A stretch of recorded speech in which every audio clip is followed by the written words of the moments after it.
استندآپ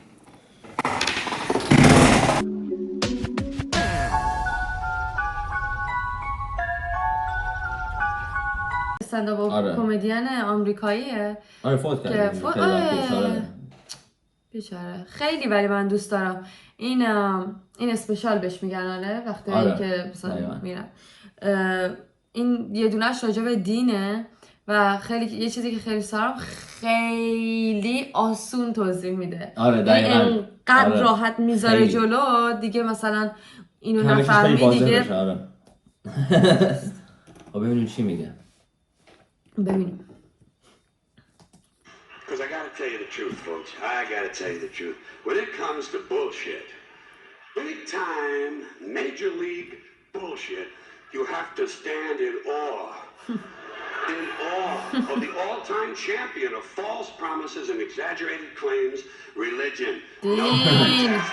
No contest. همم ببین چجوری. همم میدونم. The greatest bullshit story ever told. واقعا. Think about it. Religion has actually convinced people that there's an invisible man in the sky who watches everything every minute of every day. And the invisible man has a special list of 10 things he does not want you to do. And any of these 10 things, he has a special place full of fire and smoke and burning and torture and anguish where he will send you to live and suffer and burn and choke and scream and cry forever and ever till the end of time. واقعا باورم But he loves you.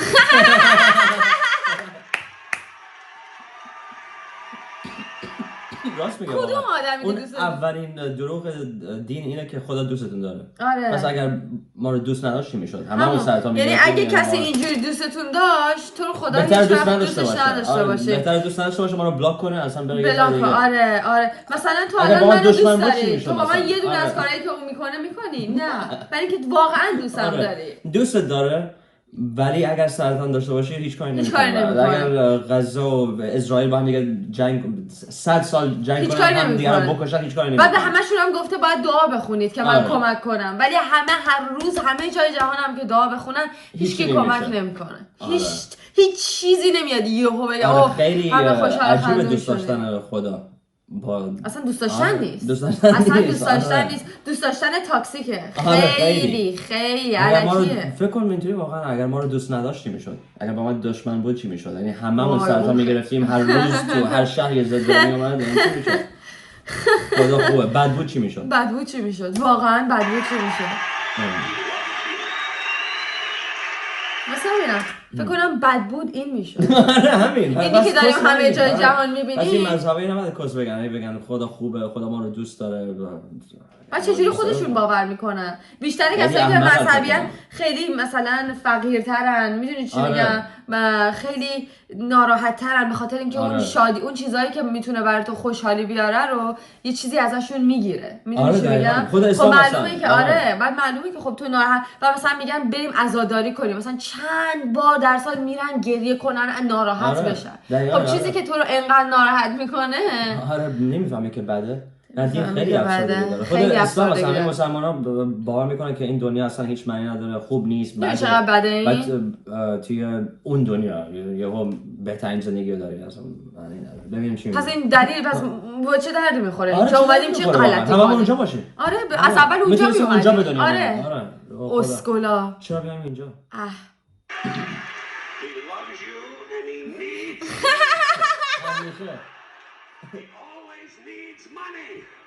He's all powerful, all perfect, all knowing, and all wise. Somehow, just no money.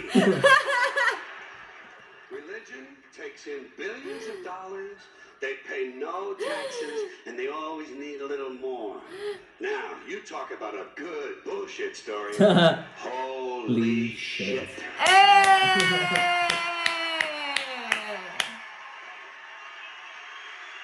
آفرین به تو.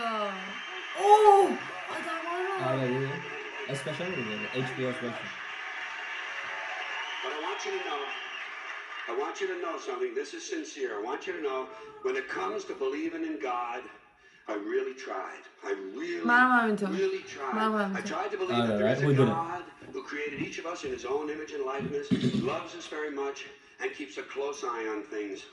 I really tried to believe that, but I gotta tell you, the longer you live, the more you look around, the more you realize something is fucked up.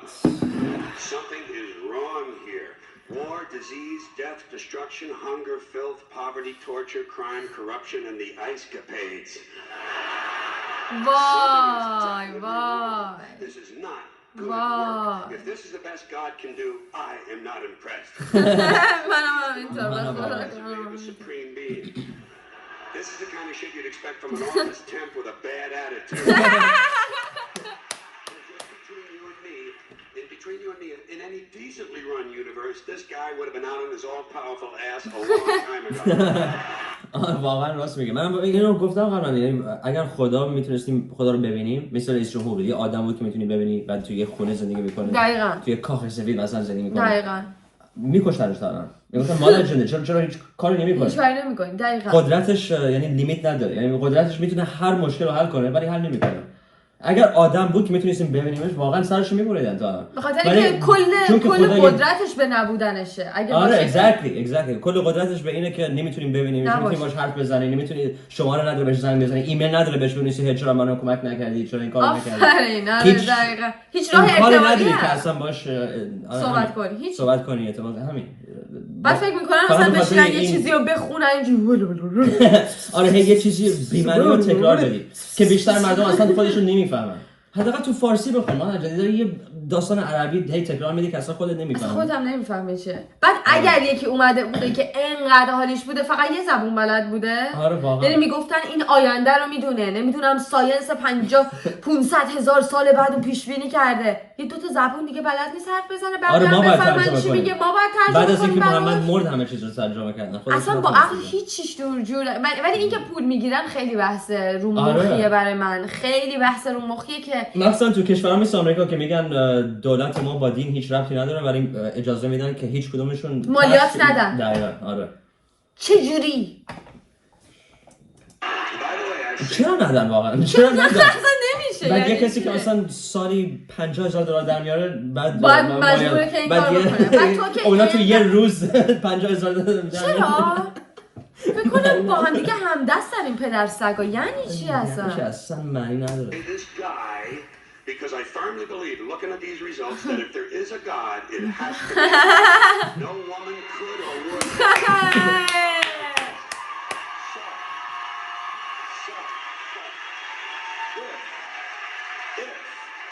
If there is a God, if there is, I think most reasonable people might agree that he's at least incompetent and maybe, just maybe, doesn't give a shit. همین رو اگر روزی کسی فهمید من واقعا دیگه هیچی از این زندگی نمیخوام. مهمترین نکته اینه برای که خیلی هم بخوان مثلا صبح تا شب با هم دیگه صحبت کنن، بحث کنن با مذهبی ها که خدا وجود داره نه وجود نداره. این اصلا مهم نیست، وجود داره یا نه مهم نیست. اگر بگیم وجود داره، اونا راست میگن وجود داره، چه فایده‌ای داره؟ این راست میگه هیچ فایده‌ای نداره. مرسی فایده‌اش صبح تا شب مادر جنین چیکار میکنه خدا؟ چیکار میکنه؟ بعد خدا واقعا نمیخوابه، کار نمیکنه، غذا نمیخوره، دوش نمیگیره، چیکار میکنه؟ 24 ساعت چیکار میکنه صبح تا شب؟ واقعا چیکار میکنه؟ هیچ کار چیکار نمیکنه. بعد صبح تا شب اون کاری نمیکنه، همه کیرشو بوس میکنن. همه دولت‌های مذهبی و همه دنیا همه آدما Which I admire in a person and which would explain a lot of these bad results. So rather than be just another mindless religious robot, mindlessly and aimlessly and blindly believing that all of this is in the hands of some spooky, incompetent father figure who doesn't give a shit, I decided to look around for something else to worship. Something I could really count on. And immediately I thought of the sun. Overnight, I became a sun worshiper. حداقل اونو میبینی. آره اونو میفهمم واقعا.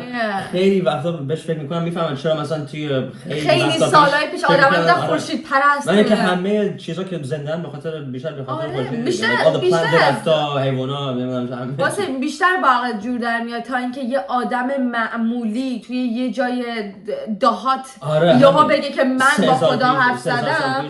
خیلی فرق داره با چیزی که اگر یک روز وجود نداشته باشه همه نه فقط ما نه کل گلکسیمون کل کهکشان راه شیری از بین میره. میدونی آدم با عقلش یکم خیلی بده که به ما توی دین میگن عقلتون رو استفاده نکنید. دقیقاً. اون دفعه مثلا داشتم بهش گفتم میگن رد فلگ چیه؟ یعنی خط قرمزه. خط قرمزه که بعد بفهمی تا اینو میشنوی بعد بفهمی که یه چیزی اینجا دقیقاً یه چیزی با عقل جور در نمیاد. ببین با عقل جور در نیومدن خیلی مهمه چون عقل تو اون وسیله‌ایه که میتونی ازش استفاده کنی.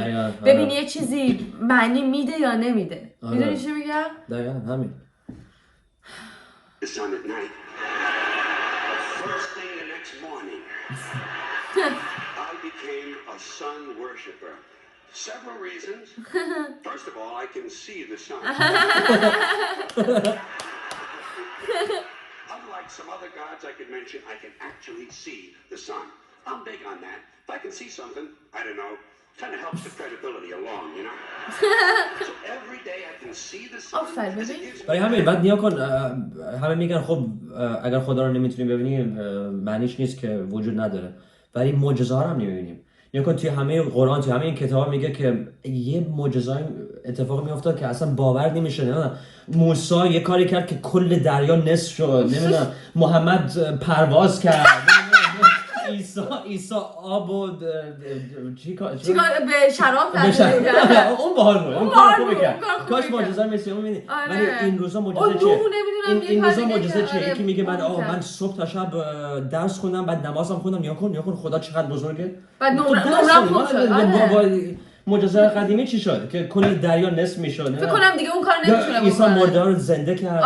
کولا رو بینا کرد. تا به یه زمان رسیدیم که هممون دوربین داریم یهو معجزه رفت دیگه تمام شد. آفرین. ببین خیلی عجیبه واقعا. معجزه ها چی شد؟ عجیبه که مردم باور میکنن. خدا رو نمیدونیم. خدا رو نمیتونیم ببینیم ولی معجزه ها چی شد که همه اماما میتونستن هر معجزه بتونیم فکر بخوای ببینن ولی دیگه تمام از یه وقتی به بعد دیگه خدا چیزاشو از دست داد. پاور قدرتشو از دست داد دیگه. الان هیچ معجزه‌ای نیست. 75 ساله که اسرائیل داره فلسطین رو یه کار نکرد. یه معجزه نکرد که مثلا کمکشون کنه. کمک بچه‌هام نمیکنه. کمک هیچ کی دیگه بچه‌ها بیگناه نمیگن مثلا حماس رو کمک کنه. تازه به دنیا اومده. همین یه بچه بیگناه که تفسیر اون نیست که اونجا به دنیا اومده. یه معجزه اونم کمک نمیکنه. نمیکنه ولی هنوز مردم دعا میخونن. هنوز میگن بشینیم سراسری با هم نمیدونم دعا بیا برو جمع کن بابا دعای چی بخونم. بعضی مثلا میگن من کل زندگیم داشتم دعا میکردم برای فلسطین پس چرا هیچی نشد؟ من تعجب کردم کل زندگی پس بعد حل شد بس نگران نباشم پس همه چیز تموم میشه دیگه داره دعا میکنه دیگه. بعد یهو میبینی 100 سالت شده مردی هیچی نشد. بعد بچه‌ها دارن دعا میکنن. بعد هی همه مثل تو اسکول دارن دعا میکنن میگن چرا هیچی عوض نمیشه. نه آخه کاش میپرسیدن نمیپرسن چرا عوض نمیشه. فقط میخونن میگن اعتماد کن و دعا بخون. من نمیتونم اعتماد کنم. فکر کنم اینم تو همین سند به اونجا میرسه. فکر کنم اگه خیلی وقت پیش دیدم. Heat, light, food, flowers in the park, reflections on the lake, an occasional skin cancer, but at least there are no crucifixions, setting people on fire simply because they don't agree with us. Sun worship is fairly simple. There's no mystery, no miracles, no pageantry, no one asks for money, there are no songs to learn, and we don't have a special building where we all gather once a week to compare clothing. واو نمیدونم بخندم به گریه کنم. The best thing about the sun, it never tells me I'm unworthy. وای ببین. The person who needs to be saved hadn't said an unkind word, treats me fine. So I worship the sun, but I don't pray to the sun. Know why? I wouldn't presume on our friendship. وای ولی خیلی چیزای خیلی مهم گفت نه؟ خیلی مغزم داره میترکه. بگو اولش شروع کن. گفت که مثلا خب خوشی به من هیچ وقت توهین نکرد، هیچ وقت به من نگفت که من آشغالم، من کافرم، اینم مذهبی واقعا چرا انقدر وحشی‌ان واقعا چرا انقدر حتی این مذهبی‌ها که واقعا خوبن، یعنی که the mindset چی میشه؟ کل فکر کردنشون منفیه، بده. میدونی چی میگم؟ حتی اونا که با هیچ کی کاری ندارن، هیچ وقت یه بارم به کسی نگفتن کافر یا توهین نکردن به کسی، فکراشون خیلی حدیث سلفش خودخواهانه است. آره فقط خیلی خودخواهانه است. مثلا کل دنیا میتونه وسط آتیش باشه که مثلا روزی دارن میلیون نفر میمیرن توی جنگ و گرسنگی و این، بعد خودشون مثلا یه جایزه میبرن میگن نیا کن خدا چقدر بزرگه. میگن خدا چقدر خوبه منو کمک کرد، فقط به خودشون فکر میکنن. بعد بچه خودش میبینه یهو میفهمه آها خدا چه. خیلی یار دیدم مذهبی که یهو خدا رو فوش میدن وقتی مثلا خانواده خودشون به خطر میفته یا یکی تو خانواده خودشون میمیره یا چیزی، ولی هر روز مثلا تو یک کشور دیگه وقتی که مثلا این مشکلات خیلی دور ازشون خدا خیلی خوبه، میدونی؟ چون برای اونا برای زندگی اونا داره میاره. ولی مهم نیست که برای زندگی بقیه اونایی که واقعا نیاز دارن. یا یه عرب پودر مثلا میگه خدا چقدر بزرگه، چقدر به من خود زندگی من خوبه. آفرین. خدا پدر تو نیست. اگر من زندگی خوب دارم میتونم بگم مثلا پدرم مادرم خیلی خوبه، به من پول دادن، به من زندگی خوبی دادن. خدا نیست. ولی خدا پدر هم میگه، خودش میگه که پدر هممونه. پس تا وقتی هممون یه زندگی لااقل یک کمی خوب داریم، خوب خدا خوب نیست. واقعا نیست. واقعا نیست. لعنت. خدای کیریه. آره ما یه خدای مثلا بوگاتی می‌خوایم. این خدای نمیدونم پایدم نیست اصلا. پیکانه چی بگم، دوچرخه خراب بدون چرخ. ریدم تو خدا. عصبانی شدم. ببین یه موجود چقدر میتونه بد باشه که فقط یکم فکر کردن به چیزایی که مردم باور دارن، به طرز فکری که از اون چیز برای تو ساختن. ببین چقدر میتونه بد باشه که شوهرم دیوونه شد. ببین چیکار کرد لعنت به. برای که من واقعا خیلی مسئله میدیدم، مثلا مخصوصا کوچیک بودم فکر میکردم خوبم برای اینکه به فقیرا کمک میکنن. آدم از دور فکر میکنه مثلا خیلی جالبه اون. بعد بعضیاشون واقعا مردم خوبی هستن، فقط به دین بد به دنیا اومدن و خودشون عقل نداشتن که عقل دارن. حسین اینو راجع به سوال پرسیدن میخواستم بگم، خیلی جالبه برای من. ببین مثلا تو بچه که به دنیا میاد 2 سالشه، خب دیدی مثلا بچه‌ها تو اون سن یکی از کارهایی که خیلی میکنن چیه؟ مثلا چه میدونم مثلا یه چیز جاست اینجوری بهش انگشتشون میگن اون چیه، یا مثلا به انگلیسی میگن what is that، like مثلا میدونی چی میگم، هی میخوان بدونن این چیه اون چیه، این چی کار میکنه، این خوردنیه، این نیست، امتحان میخوای بکنی، میخوای بدونی، میخوای. و این چرا این غریزه آدمه، این تو با این به دنیا میای. آره غریزه میشه همون طبیعیه. باش به دنیا میای به خاطر اینکه مغز تو به این دستور رو میده، میگه ببین بپرس، ببین این چیه، یاد بگیر که من بتونم سیو کنم اینجا، که من بتونم برات نگه دارم لازمت شد. بعد فکر کن کسی که مثلا مخصوصا پدر و مادرت به تو بگن که نه تو نمیتونی این سوالو بکنی، نپرسی ها. میدونی وقتی که خب اینو یه بچه ببینه فکر میکنی ریاکشنش چیه؟ این میترسه، این میگه اوه من نباید این کارو بکنم. بعد هرچی بزرگتر میشه اینا هی شستشو مغزی میدن با یه سری چیزا و تو هنوز اینو توی کلت داری که اوه من نمیتونم سوال بپرسم. که هر وقتی هم که میای یه سوالی بپرسی یهو میدونی انگار مثلا یکی گارد میگیره، یکی جلوت میگه اوه چیکار میکنی؟ حواست نیست نباید بپرسی. بعد تو عادت میکنی، این دیگه میشه زندگی تو که من باید اینو قبول کنم و سوالی هم نمیتونم بپرسم. و اون قسمت مغزت که اصلا دیگه کار نمیکنه. تو دیگه میره. آفرین. و وقتی این کار رو توی سن خیلی کوچیک با بچه‌ها میکنن، به نظر من باید قانون باشه، همون جوری که مشروب، سیگار، گل، نمیدونم دیسکو رفتن که سن خاصی داره، خب بهش میگن سن قانونی، حتی ازدواج کردن، همه چی. چرا دین داشتن اون سن رو نداره؟ واقعا چرا تو به یه سنی نمیرسی؟ اگه سن داشت هیچ کی باور میکنه، فکر کنی یکی هیچ وقت اصلا کلمه دین رو نشنیده بود، بعد 18 سالش میشه بهش میگی دین رو میخوای توضیح بدی، بعد بگی که این واقعیته، میخنده به صورت میخنده، میگه این چیه، چی میگی تو؟ فقط وقتی که تو اون سنی میتونیم چرت و پرت این کسوشه رو باور کنیم. میدونی چی میگم؟ میدونم چی میگی، چون تو اون سن بودم باور کردم. جفتمون ما بگاه رفتگانیم عزیزم، قصه نخور. ببینیم دیگه چی اینجا همشو گفتیم. آره دیگه چیز مهمی نگفت. برای یه چیز دیگه هم هست، برای اینکه همه مذهبیان من واقعا شاید باور نشه، برای چند تا دیدم که خودشون آخوند بودن، آخوند دیدن، برای که با خیلی هستن دیگه توی خانواده مسلمان بزرگ شدم، با خیلی بعد هی سوال میپرسیدم، بعد بابا نمیدونست که خب بیا با آخوند بپرس، اون شاید بدونه. همشون نمیگن، خیلی پیگیر بودی.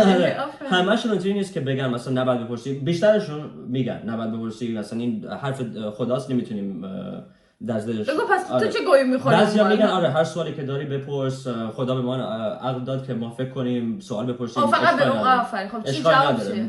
بپرس. ولی مشکل اینه سوالای خیلی سخت که دارم جواب اینه که ما نمیدونیم. روزی که بمیریم ما نمیدونیم، خدا میدونه. خب پس اون بالا چه گوهی میخوره؟ پس اگر تو 70 سالته، مثلا یارو که اینو گفت خیلی پیر بود، مادر جون تو 70 سال داری این کتاب میخونی، میگه بهترین کتاب همه جواب داره، بعد یه جواب خیلی ساده خب یکی که اصلا یک یهودی هم نمیدونه، مسیحی هم نمیدونه، اتیست هم نمیدونه، پس دینت به چه دردی میخوره؟ اگر آخرش یکی که یه روز هم نرفت مسجد، شما اون نفر که هستن نمیره مسجد، هر دو تا نمیدونین، پس چه فایده‌ای داره؟ هر دو تا رسیدین به یه جا که مهمترین سوالای دنیا دوستتون نمیدونین، پس چه فایده‌ای داره؟ چه فایده‌ای داره این نداره؟ وای راست چقدر قشنگ بود این حرف. مرسی. حرف این قشنگه. حرف اینم همه حرفا قشنگه. دوست دارم. چی شد؟ ای وای. نه هم داشت. بچه‌ها من شارژم تموم نشه فقط. نه دام I think we're good. شارژم تموم شد دیگه، تقصیر خودم. It's not polite. I've often thought people treat God rather rudely, don't you? Asking trillions and trillions. یارو خودش پول نداره به تو پول بده. Pleading and begging for favors, do this, give me that, I need a new car, I want a better job. And most of this praying takes place on Sunday, his day off. It's not nice, and it's no way to treat a friend. But people do pray, and they pray for a lot of different things. You know, your sister needs an operation on her crotch. My brother was arrested for defecating in a mall. Most of all, you'd really like to fuck that hot little redhead. Oh!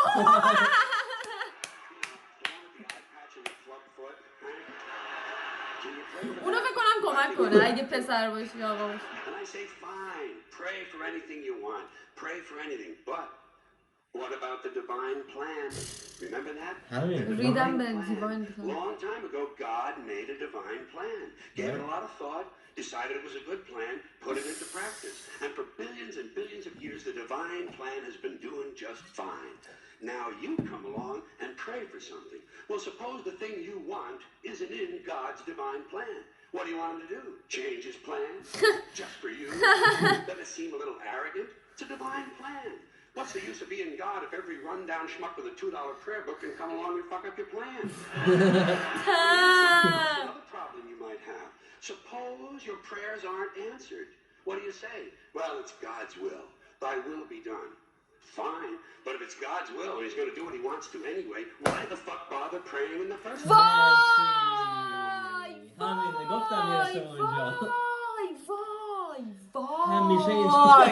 همیشه اینجوری دعا میخونن بعد میگن اوه این دفعه نشد، خب خدا نخواست که بشه، پس دعا نخون. هرچی خدا اگه میگن نقشه الهیه، نمیدونم اینا حکمت الهیه. خب آخه اگه حکمت الهیه پس چرا تو میخوای خراب کنی حکمت الهیه؟ یه چیزایی بفهم، مثلا خدا جنگ رو دوست داره.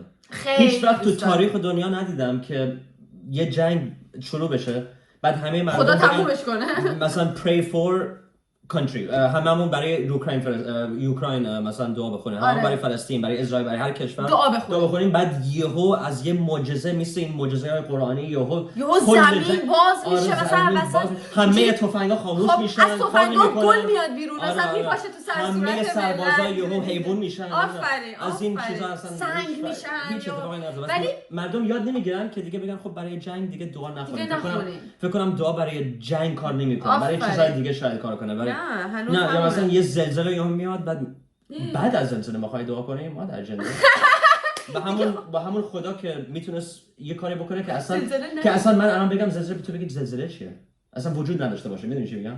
خدا دنیا رو ساخت به یه جوری که هی زلزله اتفاق میفته، بعد به اون دعا میکنن که دیگه زلزله نیاد.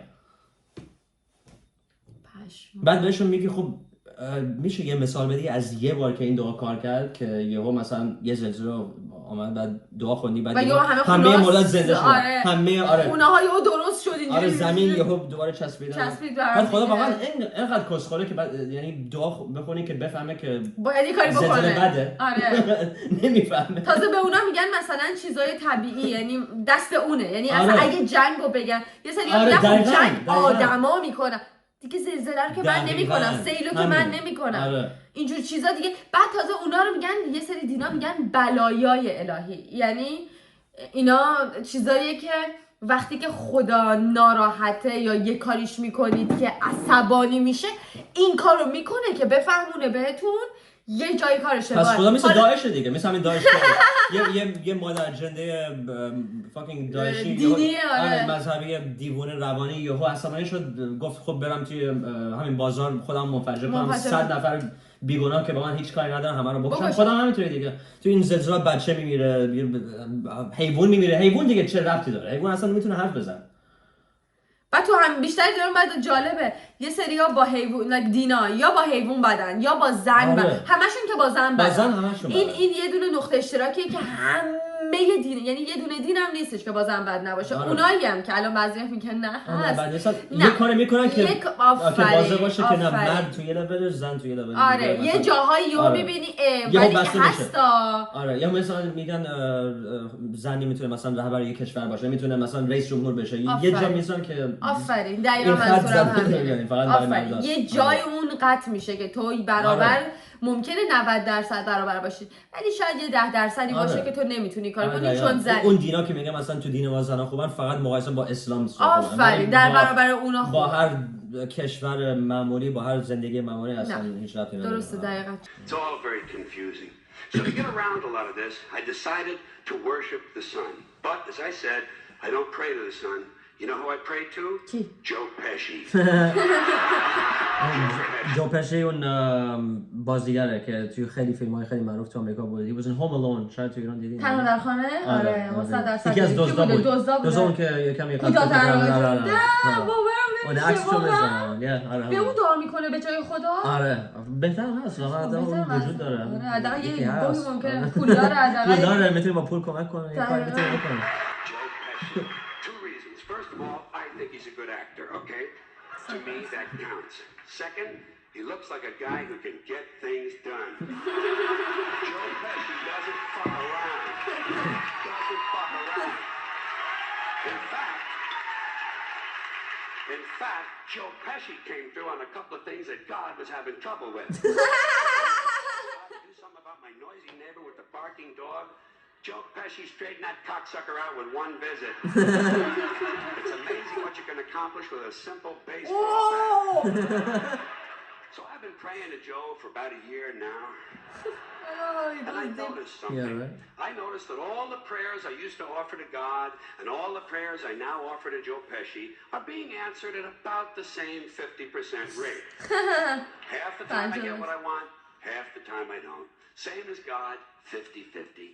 Same as the four-leaf clover and the horseshoe, well and the rabbit's همیشه یا میشه یا نمیشه دیگه. Same as the foolish lady who tells you her fortune by squeezing the goat's testicles. All the same, 50-50. So just pick your superstition, sit back, make a wish. آفرین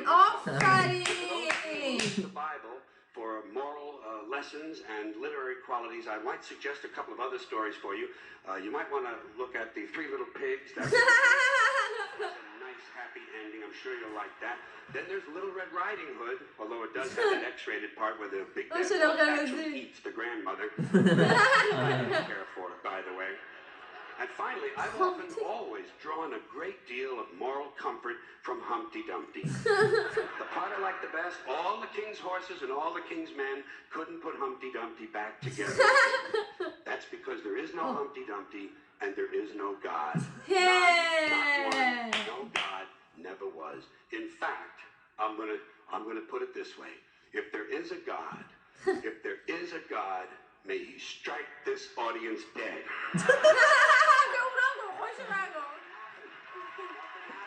Everybody's okay? All right? Tell you what. I'll raise the stakes a little bit. If there is a God, may he strike me dead. Oh. See? Nothing happened. Oh, wait. Got a little cramp in my leg. Balls hurt. Plus, I'm blind. Oh, now I'm okay again. Must have been Joe Pesci. Baby, look at this. Yeah, he closed the special with that. آخرین جوک اسپشال بود.